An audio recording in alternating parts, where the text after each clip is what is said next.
Hey everyone, in this video I'm going to shoot 3 little cups full of Gryphon Energetics Shockwave brand and Tannerite brand exploding targets.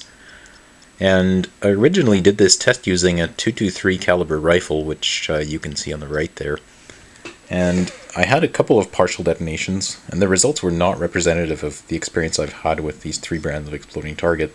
So I did a second round of shots using a .44 magnum rifle, and the results were a lot more representative of what I've seen out of these 3 targets.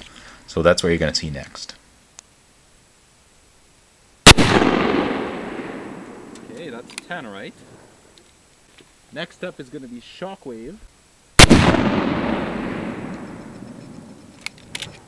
thought it was quite a bit louder. Here's the Gryphon.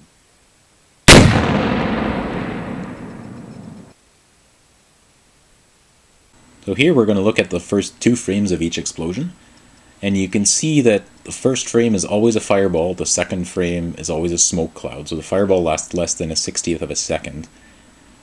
Now the fireballs are sometimes overexposed, like in the case of the Shockwave, but I think the smoke clouds, which are visible immediately after the fireball or the flash, give us a very good idea of the relative size of these explosions. So now we're going to move on to the second test, which would be 1/3 of a pound of each.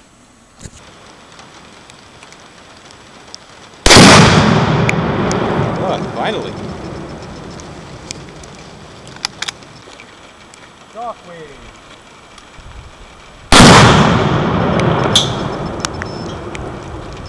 Holy shit! Okay, here's the Gryphon Energetics.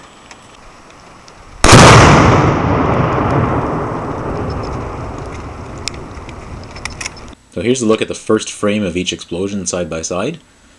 And you can tell that there's a definite difference between the fireballs.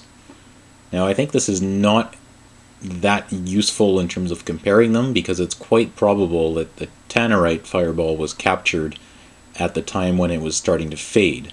Now if we look at the smoke clouds, I think it's a more accurate picture of what's happening. You see that the Tannerite and the Shockwave are producing smoke clouds that are almost the same size, and this is immediately after the fireball. This is the frame following the fireball, so a 60th of a second after detonation. And on the far right you can see the Gryphon Energetics smoke cloud is significantly bigger, about 50% bigger in fact, 50% taller, and since the diameter seems to be the same, I'm going to say that the volume is about 50% greater. So the third and final test for this video is going to be a full pound of Tannerite, followed by Shockwave, followed by Gryphon Energetics.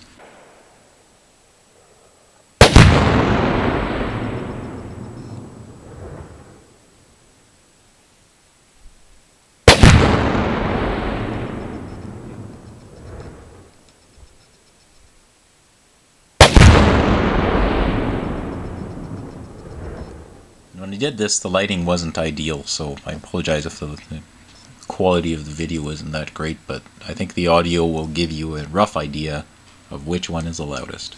I hope you enjoy the video, and see you next time.